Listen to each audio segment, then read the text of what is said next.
We're celebrating 52 years of family fun. The Sun Fun edition of Carolina Peoples coming up next.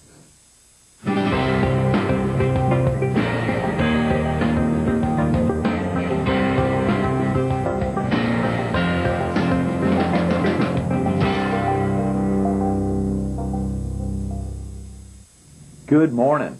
Welcome to Carolina People.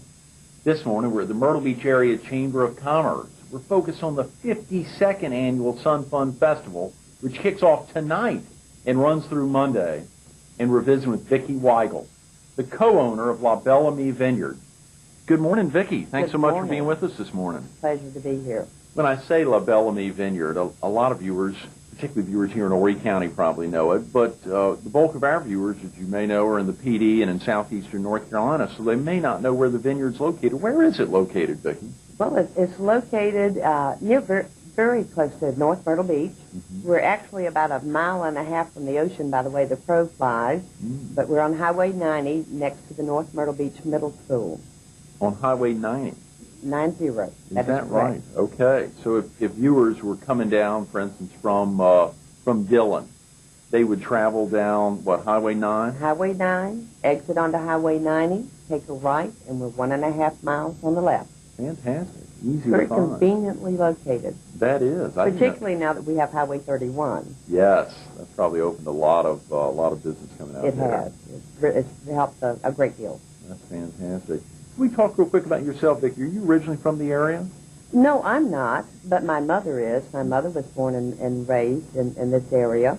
Mm-hmm. Actually, Mother had returned here about 18 years ago to take care of her brother, whose health was failing, and he developed Alzheimer's, and she took care of him until he passed away. Mm-hmm. When he passed away, Mother was 86 years old, and my mom did not want to leave the farm.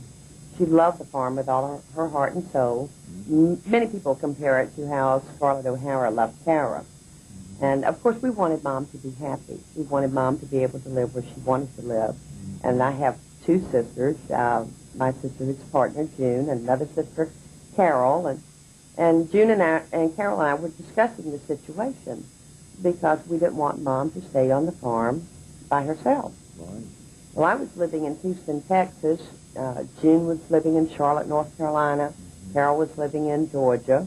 So we were having a conference call discussing the situation. And I told my sisters, I said, look, it's too difficult for you to move. You have children in school. So I'll go stay with Mom on the farm so she can remain where she wants to. And, of course, they were delighted. And after I hung up the phone, I thought, what have I done? I've never lived on a farm year-round in my life. Now, of course, I would visit the farm as a child and spend the summers there and have lots of wonderful memories of those, but I've never been a farmer before. I was married to the corporate world in Houston, Texas. But I had given my word to my sisters. I told them I'd go live on the farm. So I was in Houston preparing to move here and desperately trying to think of what I could do on the farm to make the living. Because I'm too young to retire, but most importantly, I couldn't afford to retire. Right. So, and this is true, in the middle of the night in Houston, Texas, I sat up in bed and I said, I know. I'll just plant a vineyard and have a winery and be able to do everything right there on the farm with Mom. Well, I was so delighted about my idea. I was thrilled about it, and I was thinking about it the next morning over coffee, and then it dawned on me, gosh, Vicki, you better make certain that wineries are legal in South Carolina. Mm-hmm. I had been away from the state for a long time and was not aware of any wineries in the state. Mm. So I called the state of Carolina, and they said, yes, wineries were legal, and that the state, would be glad to help me any way they could. And they even sent me a letter with names and telephone numbers of people who could possibly assist. So with that in hand, I moved here in February of 1993. Mm.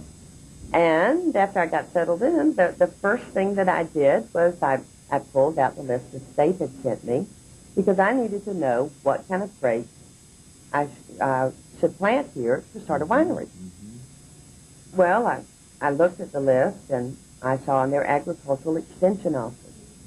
So I called the number, I introduced myself and told the man on the other end of the line what I had in mind. And there was silence. And finally he said, "You want to do what, lady?" So I explained it to him again, and I said, "Look, I have a basis for this. My grandfather went to the woods and dug up some wild grapevines, planted them up by the house, and my grandfather made wine from those wild grapes. And my Uncle Gifford made wine from those wild grapes. And some years the wine was pretty good." And I thought, well, if they can do that with wild grapes, certainly there should be a grape that I should be able to plant here to start a winery. Well, the man and I had a long conversation. And at the end of the conversation, he suggested that I plant corn or soybeans. Well, I guess that's when the Weigle side, my father was German, I guess that's when the Weigle side kicked in. I thought, well, this has to be possible. You know, Germans are very determined or stubborn. It's just a matter of getting the information. Well, in 1993, the Internet did not exist. You know, we're so spoiled today. If we need information about anything, we type in grapes, southeast, all of the information we could possibly want comes up on that computer. But in 1993, I had to go about gathering the information the old-fashioned way, which is very time-consuming. But I was finally led to the people at North Carolina State University. Now, I can make this story short. I tend to go on, but I will say this. La Bellamy Vineyard would not be there today without North Carolina State's help.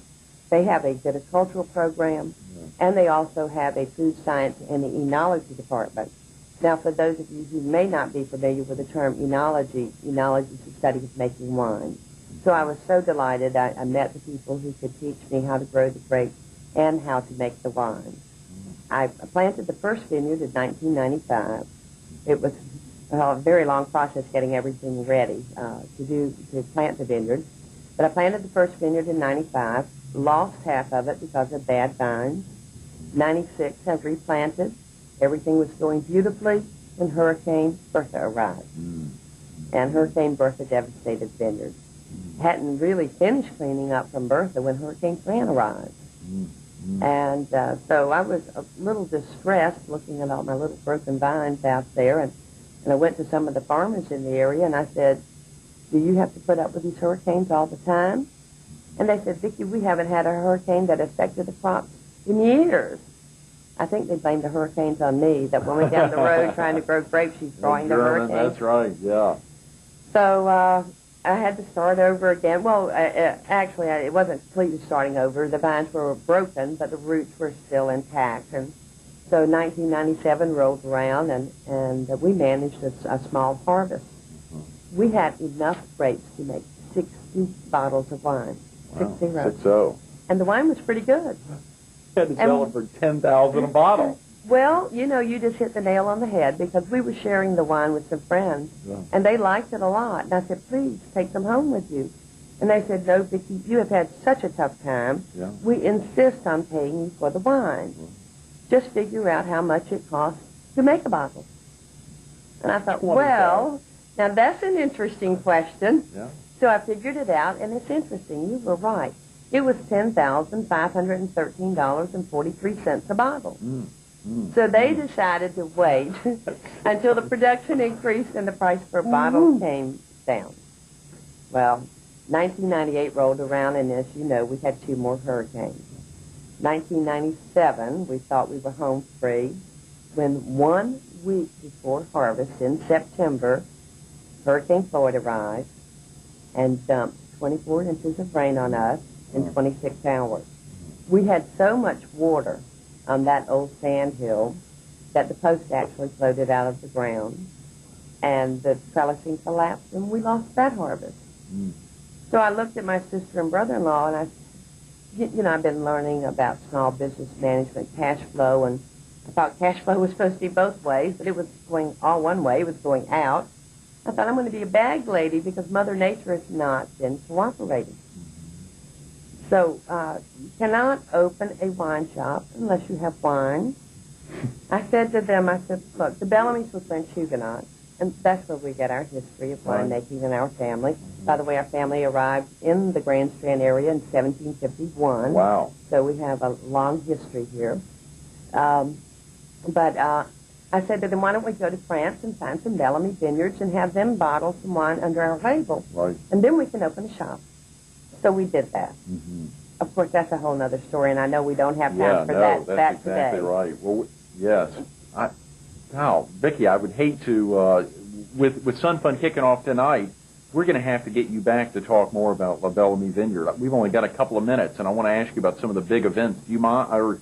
That's fine. We're talking about history and 51 years of Sun Fun Festival happening here on the Strand. I am amazed by La Bellamy. I can't wait to hear more about these stories, particularly how you were able to encourage folks to pay $10,000 a bottle over time for small business owners. Give them a little more wine. Value for value. That's right, exactly right. Well, let's talk about you've taken on the role as co-chair of this year's North Myrtle Beach events for the Sun Fun Festival. Obviously, kicking off tonight, so many events going on. Are there events in the North Myrtle Beach area occurring tonight or tomorrow, or do they all kick off on Saturday? Actually, all of the events in North Myrtle Beach kick off on Saturday. Okay. Our first event is on Saturday morning, where we have a 5K run and walk, and then we have a 1-mile run. So that's our first event on Saturday morning. Okay. And then on noon Saturday starts part of a 2-day event called the North-South Cat Dash, and that's a catamaran race. It starts at 27th Avenue South in North Myrtle Beach, and everyone will be able to see the boats if you have binoculars, racing up to Cherry Grove Beach and then turning around, and the finish line is back at the same location. Now, after the Cat Dash on Saturday, out at La Bellamy Vineyard, we host a Sun Fun celebration. It is open to the public. There is no admission. We will have live entertainment. We'll have food available. We'll be doing wine tastings. And also, the participants from the Cat Dash come out, take a break, and tell wild stories of their racing that day. Right. And so it's always a lot of fun. And you said the Cat Dash is a 2-day event. It's a 2-day event. The first leg is on Saturday, and the second leg is on Sunday. It also starts at noon on Sunday. Mm-hmm. And then on Sunday, for the children, we have, starting at 1 o'clock on Sunday, we have the children's event at the park, First Avenue South in North Myrtle Beach, right on the beach. And the children's events go from 1 o'clock until 4 o'clock. There's all sorts of fun things, bubblegum blowing, Lego building, watermelon eating. Ooh, yeah. And I almost couldn't get that out, yes, because I'm thinking about it. I think I might participate in that. Sure. Pretend to be a child. Get out there and see Vicki this weekend, absolutely. How important do you think the Sun Fun Festival is in promoting the Grand Strand, Vicki? I think it's very important. Having been a visitor to the Strand all of my life, I remember the first Sun Fun event, and I thought, oh, what a wonderful thing to do, to call attention to the area. It's just a wonderful promotion, and I personally have looked forward to it every year. As one of the sponsors of the Cat Dash, will you be there at the finish line when they end up on both Saturday and Sunday? Well, on Saturday, unfortunately, I won't be able to because I'll be preparing for everyone to come out to the vineyard. But on Sunday, I'll be there rooting them on. How exciting. What have you learned from your participation as both a sponsor and a co-chair, Vicki, when you think about all the activities going on for Sun Fun? You said you've been here a little more continuously for a little more than 10 years. That's Your correct. family's been here in the area since 1751. That's correct. So there's a lot of aspects of the Strand you've been able to see over the years. But how about your activity as co-chair and one of the sponsors of the event? Well, first of all, the amount of effort that it takes to put a festival like this together, it's just incredible. And I will say Marilyn Tuning, as the head of the festival, the director, just does an outstanding job. She is so organized to get all of the people together. Well, let me just take our little North Myrtle Beach section, what we're doing for Sun Fun. While Chuck and I are co-chairs, it takes a host of volunteers to help put all of these events together. Taylor DeMont from Coastal Carolina University, putting together the cat dash, and then all of the other volunteers working on the children's event. There's a lot of work that goes into putting together a festival of this magnitude. Mm-hmm. And work is exactly what she's done, both working in the vineyards now for 10 years at La Belle Amie, as well as working as co-chair to make the North Strand events as successful as they are. We're really excited. Thanks so much for being with us this morning, Vicki. We'll get you back to talk more about La Belle Amie. Great. Thank you very much. And stay tuned to Faye Creel talking about the South Strand coming up next on Carolina People.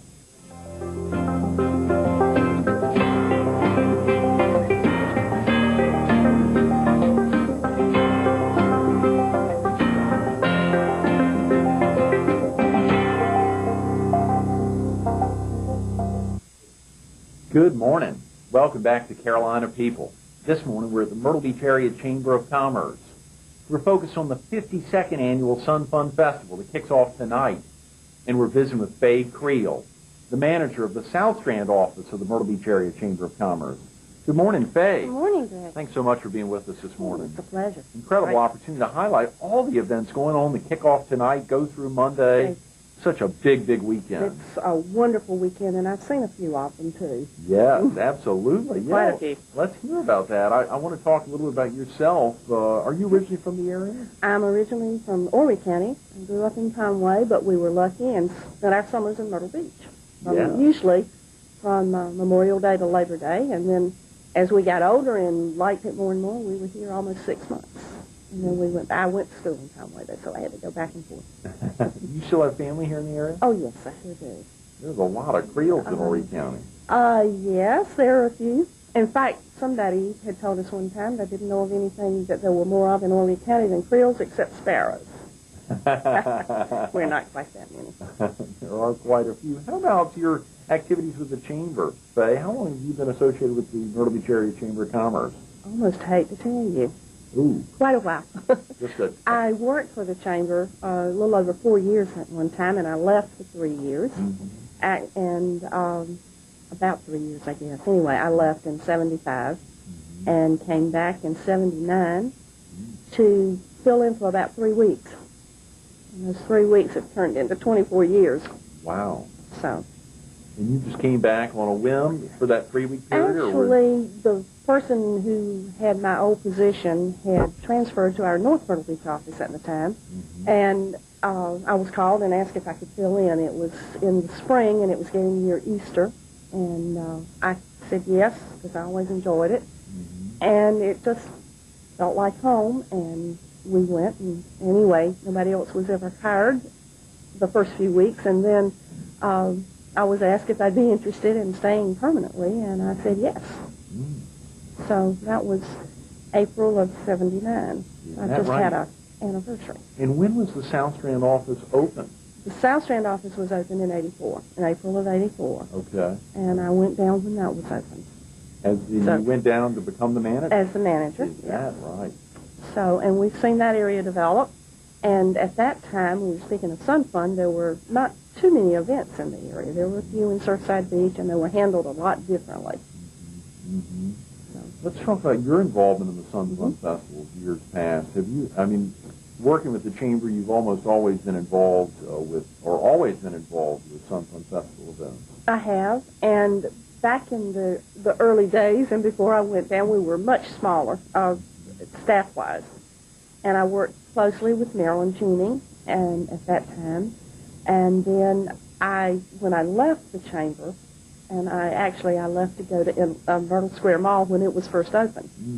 And I was there for a while, and while I was there, Hawaiian Tropic came to us and wanted to do a display, and we couldn't do that without some sort of event. So that's how the legs contest came about. And I did volunteer some with that the years that I was not working at the Chamber, and then in 79 I came back. And I was still in Maryland's division, so I did work with it. And then after going to the South Strand, it just sort of fell in place that I worked at the South Strand events. Wow. What are some of the different ways that you've worked on events, whether here or on the South Strand? Well, here, like I said, I used to work with Marilyn and whatever she needed, but I'd worked with the parade and lining up the parade. I've chaperoned the queens. I've worked some with the pageants, the Miss Sun Fun pageant. I was trying to think what else. And like I said, at the legs contest, I continued to work with that too. But it was mostly with the parades and the pageants. For viewers who may not be familiar with the legs contest, can you just say real quick what that is? Okay, I mentioned that. That is an event that's usually held at Myrtle Square Mall, or it was at that time, Right. and when we started it. And the contestants were made up of the Miss Sun Fun contestants, and we had a different set of Miss Bikini Wahine contestants and the visiting queens. And they were walked behind a large screen, and we judged on legs only. Wow. So Are they still doing that event? I think so. Yeah, that's exciting. Yeah, There's so many that's events been- going on, and of course folks can go to myrtlebeachinfo.com and see the list of all the events. Yeah. It's amazing how many events are going on. It grows each year, and they get a little more sophisticated maybe. When I mentioned that the events in the South Strand were a little different when we first opened the office, and these have changed quite a bit. Let's talk about some of those changes, Faye. Can you talk about some of the changes over the years you've been involved with the Sun Fun Festival? Well, first of all, the first Sun Fun that I worked with the South Strand events, it was held at the Surfside Pavilion, which is no longer, and it was at the site of the Days Inn Surfside Resort now. Right. And we had a group of volunteers, mostly mothers, and we did things like a watermelon eating contest and a bubble gum blowing and a diaper derby, but it was done on a smaller scale. It was a smaller area, and it had, over that many years, it's developed quite a bit, and the crowds are bigger. How about some of the South Strand programs this year, Faye? Can you talk about some of the folks who helped you in organizing the South Strand program? Well, Debbie Ellis, who is with the town of Surfside Beach, is the South Strand chair. Okay. And Debbie actually comes under the recreation department, but she's there, I hope I get her title correct, but it's a special, more like special events. I'm not sure that's not the title. Special events coordinator or special programs coordinator. And she handles so much. She, along with the recreation department, because the volleyball is one of the large events there, and that's held on it'll be held Sunday during Surfside Super Sunday. But it takes a good bit of planning and getting a lot of out-of-town teams in. Yes. Let's talk about some of the South Strand Sun Fun events. Obviously, the Sun Fun officially kicks off tonight. So many activities going on all weekend. But can you lay out for viewers who may be coming in from the southeastern North Carolina, Lumberton or Laurinburg, or from Hartsville, or viewers here in Horry County and maybe coming down on the South Strand for some of the events? Well, actually, the first real planned event that we have is Friday, tomorrow at 7, and that is the 282nd Army Victory Band. It's from Fort Jackson, and they are at Ocean Lakes Campground in concert. And then, of course, Saturday we don't have any activities. Right. And then Sunday is Surfside Super Sunday, and there are a lot of activities there, starting with the registration for the volleyball tournament. That starts at 9. Most of the other activities start at 11. There's the bocce ball tournament that's sponsored by the Sons of Italy, the horseshoe pitching from the Surfside Moose Lodge,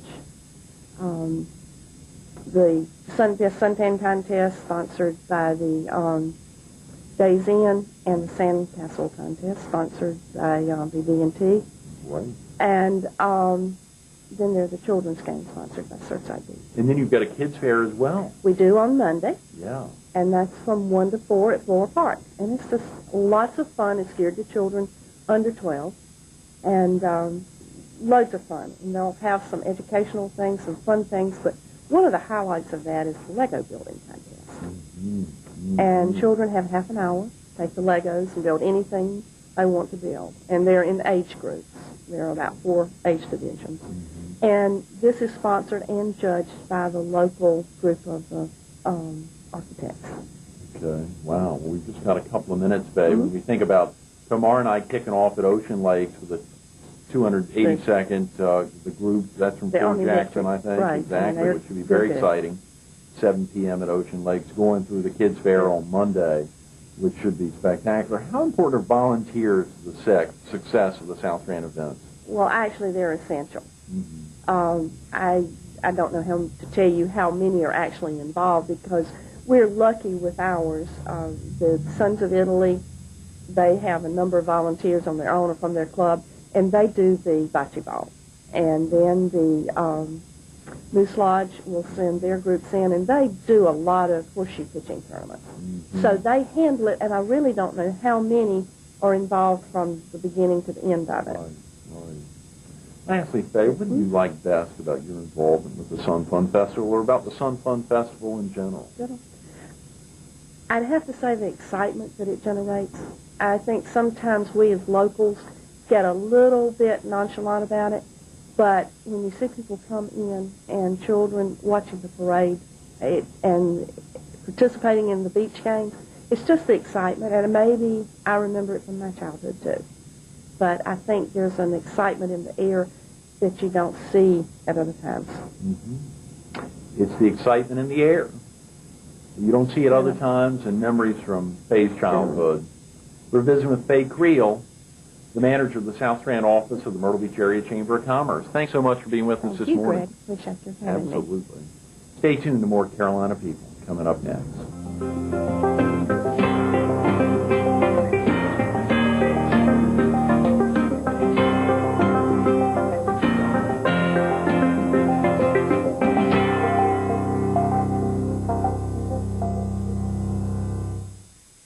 We want to thank Vicki Weigle and Faye Creel for making today's Carolina People so special.